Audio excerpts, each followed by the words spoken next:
Everyone, आज का हमारा टॉपिक है कॉम्प्लेक्स डिफरेंशिएशन। तो आज के लेक्चर में हम complex variables, functions of a complex variable और डिफरेंशिएबिलिटी के कुछ कंसेप्ट समझेंगे। उसके बाद डिफरेंशिएबिलिटी की डेफिनेशन पर बेस्ड कुछ एग्जांपल्स देखेंगे। उसके बाद हम एनालिटिक फंक्शंस क्या होता है वो समझेंगे और लास्ट में कोची-राइमन इक्वेशंस के बारे में देखेंगे। ठीक है, तो सबसे पहले देखते हैं कॉम्प्लेक्स वेरिएबल्स। तो अभी देखिए, हमने जितने भी लेक्चर्स पढ़े हैं तो वो कॉम्प्लेक्स नंबर्स के बारे में थे। ठीक है, आज से हम कॉम्प्लेक्स वेरिएबल्स के बारे में पढ़ना स्टार्ट करेंगे। तो सबसे पहले समझते हैं कि कॉम्प्लेक्स वेरिएबल्स होता क्या है। तो अगर कोई भी variable z = x + iota y के फॉर्म में है तो ऐसे वेरिएबल को हम कॉम्प्लेक्स वेरिएबल बोल सकते हैं। यहां पर x और y रियल नंबर्स होंगे और आयोटा की वैल्यू क्या होगी, √(-1). उसके बारे में हम पहले से जानते हैं। ठीक है, now functions of a complex variable. तो अगर कोई complex variable z = x + iota y के फॉर्म में है तो उसका फंक्शन हम किस तरीके से लिखेंगे, f(z). ठीक है, तो इसे हम बोलेंगे function of a complex variable. ठीक है, तो इसको डिनोट कैसे किया जाता है, तो w = f(z).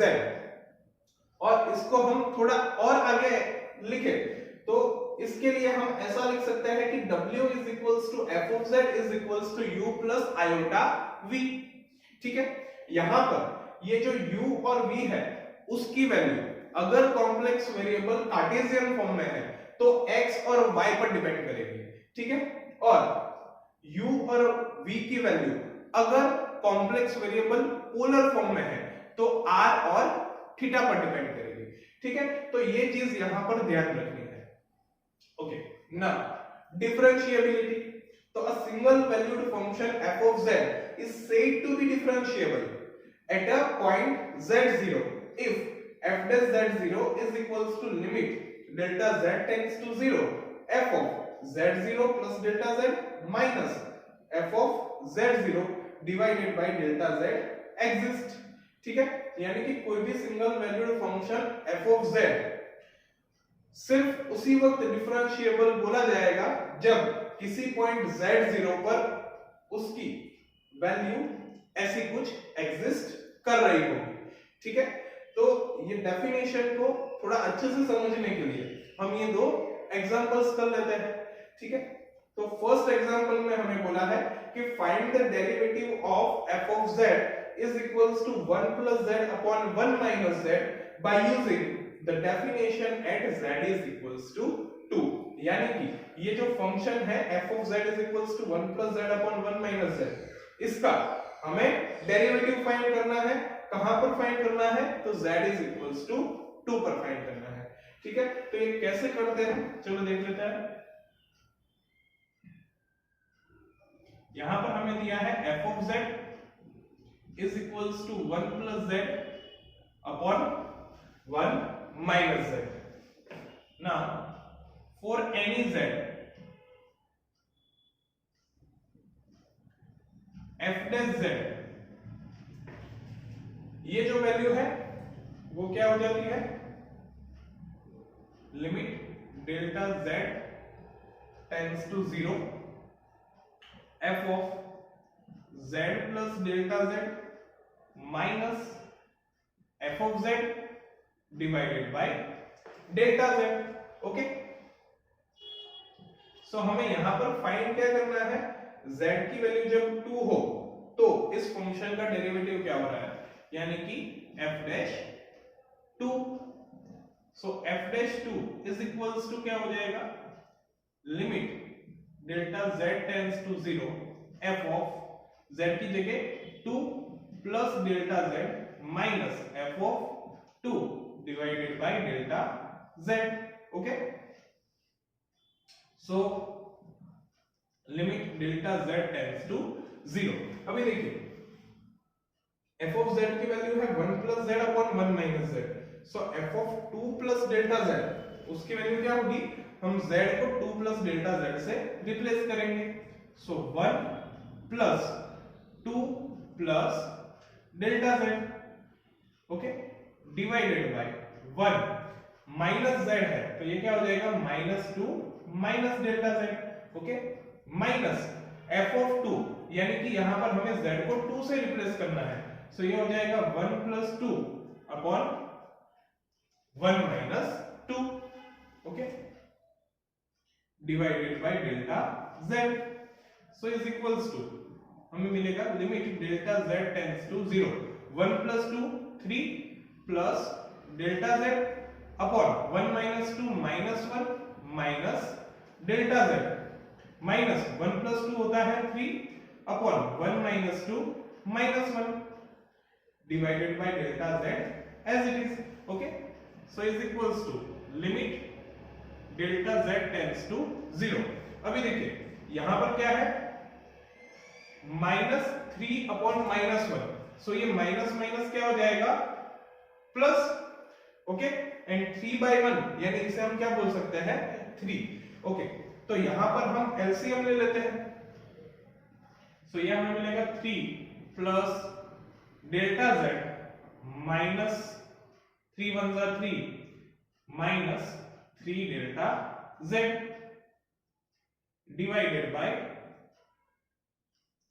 Delta z, okay, so देखिए यहां पर 3 माइनस 3 0 हो जाएगा, so cancel, so limit delta z tends to 0, यहां पर क्या होगा delta z minus 3 delta z है, सो ये हो जाएगा minus 2 delta z divided by delta z, so delta z cancel, यानी कि आंसर हमें क्या मिलेगा -2, सो f'2 इसकी वैल्यू हमें क्या मिलेगी -2, तो ये हो जाएगा हमारा answer, okay. Now second example देखते हैं।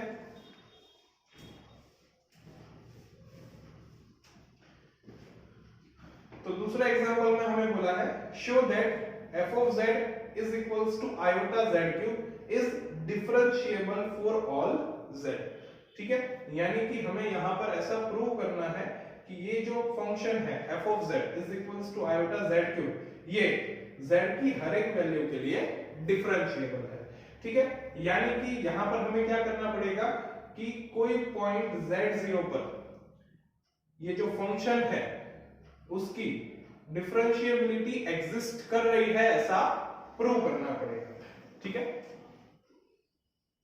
सो एग्जांपल 2 यहां पर हमें बोला है f of z is equals to iota z cube, वो z की हर एक वैल्यू के लिए डिफरेंशिएबल है ऐसा प्रूव कीजिए, okay. Now for any z हम f dash z is equals to क्या लिख सकते हैं limit delta z tends to 0 f of z plus delta z minus f of z divided by delta z, okay, so is equals to क्या होगा limit delta z tends to 0। अभी देखिए यहां पर f of z की value क्या है i z cube iota z cube, तो f of z plus delta z ये क्या हो जाएगा iota z plus delta z whole cube, okay, minus f of z, तो f of z तो क्या है iota z cube, okay, divided by delta z, so is equals to limit delta z tends to 0 iota as it is z plus delta z whole cube, ये क्या हो जाएगा z cube plus delta z cube plus 3z square delta z plus 3z delta z square, okay, minus iota z cube as it is divided by delta z, okay, so is equals to limit delta z tends to 0। अभी यहां पर समझिए, iota को अगर हम अंदर multiply करते हैं, सो आयोटा जेड क्यूब और यहां पर है माइनस आयोटा जेड क्यूब, तो ये कैंसिल हो जाएगा, ठीक है। सो मैं यहां पर ये फर्स्ट टर्म है वो नहीं लिखूंगा क्योंकि वो कैंसिल हो रहा है, ठीक है। तो क्या बच रहा है वो देख लेते हैं। So iota delta Z cube plus 3z square delta z plus 3z delta z square, okay, divided by delta z, ठीक है। अभी देखिए मैं क्या कर रहा हूं, हर एक टर्म को अलग अलग डिनोमिनेटर डेल्टा z दे देता हूं, ठीक है।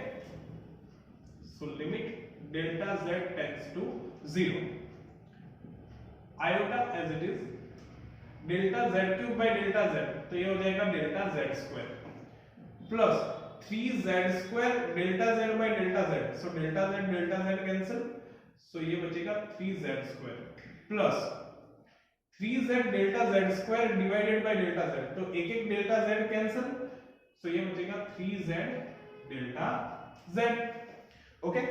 अभी डेल्टा z की वैल्यू क्या है 0, तो उसे हम यहां पर रख देते हैं। सो देखिए ये हो जाएगा आयोटा इनटू 0 स्क्वायर प्लस यहां पर डेल्टा z नहीं है, सो 3z square plus 3z into delta z यानी कि 0, ओके। सो आयोटा 0 स्क्वायर 0 लिखने की जरूरत नहीं है, ये आएगा 3z square plus 3z into 0 यानी 0, तो वो हम नहीं लिखेंगे। सो ये हमें क्या मिला 3 आयोटा z स्क्वायर, यानी कि देखिए यहां पर f डैश z उसकी वैल्यू एग्जिस्ट कर रही है, इसलिए हम ऐसा बोल सकते हैं कि ये जो फंक्शन है वो z की हर एक वैल्यू के लिए डिफरेंशिएबल होगा, hence proved, ओके। तो अभी देखते हैं analytic functions. So a function f of z is said to be an analytic function if it is defined and differentiable at each point of a region R, यानी कि कोई भी function f of z को हम analytic function तब बोल सकते हैं जब वो रीजन R में हर एक पॉइंट पर डिफाइंड हो और डिफरेंशिएबल हो, ठीक है। तो अभी हमें पता कैसे चलेगा कि कोई भी फंक्शन एनालिटिक फंक्शन है कि नहीं, तो उसके लिए कोची-रायमन इक्वेशन है, ठीक है। तो अभी हम देख लेते हैं Cauchy Riemann equations in Cartesian and polar coordinate. तो सबसे पहले समझेंगे CR equations in Cartesian coordinate. अगर z is equals to x plus iota y complex variable है, f ऑफ z है फंक्शन ऑफ कॉम्प्लेक्स वेरिएबल, तो w इज इक्वल्स टू क्या होगा, f of z is equals to क्या होगा u plus iota v, और यहां पर u और v की वैल्यू x और y पर डिपेंड करेगी, ओके। तो ये जो f ऑफ z है वो एनालिटिक फंक्शन है कि नहीं वो चेक करने के लिए हमारे पास दो कंडीशन है। पहली del u by del x is equals to del v by del y होना चाहिए, दूसरा del u by del y is equals to minus del v by del x होना चाहिए। अगर ये दोनों कंडीशन सेटिस्फाई हो रही है तो हम ऐसा बोल सकते हैं कि function of z analytic function है, ठीक है। अभी देखते हैं CR equations in polar coordinates, okay. अगर z is equals to r into e raised to iota theta वो कॉम्प्लेक्स वेरिएबल है और w is equals to f of z is equals to u plus iota v ऐसा हमें दिया हुआ है, जहां पर u और v की वैल्यू r और थीटा पर डिपेंड कर रही है, तो वो function of z analytic function है कि नहीं वो चेक करने के लिए हमारे पास ये दो कंडीशन है, ठीक है। del u by del r is equals to 1 upon r del v by del theta होना चाहिए और del u by del theta is equals to minus r del v by del r होना चाहिए। अगर ये दोनों कंडीशन सेटिस्फाई हो रही है तो f of z जो है उसे हम एनालिटिक फंक्शन बोल सकते हैं, ठीक है। इस पर बेस्ड एग्जांपल हम नेक्स्ट लेक्चर में देखेंगे। सो आई होप ये लेक्चर आपको अच्छी तरह से समझ में आ गया होगा। So thank you for watching my video and don't forget to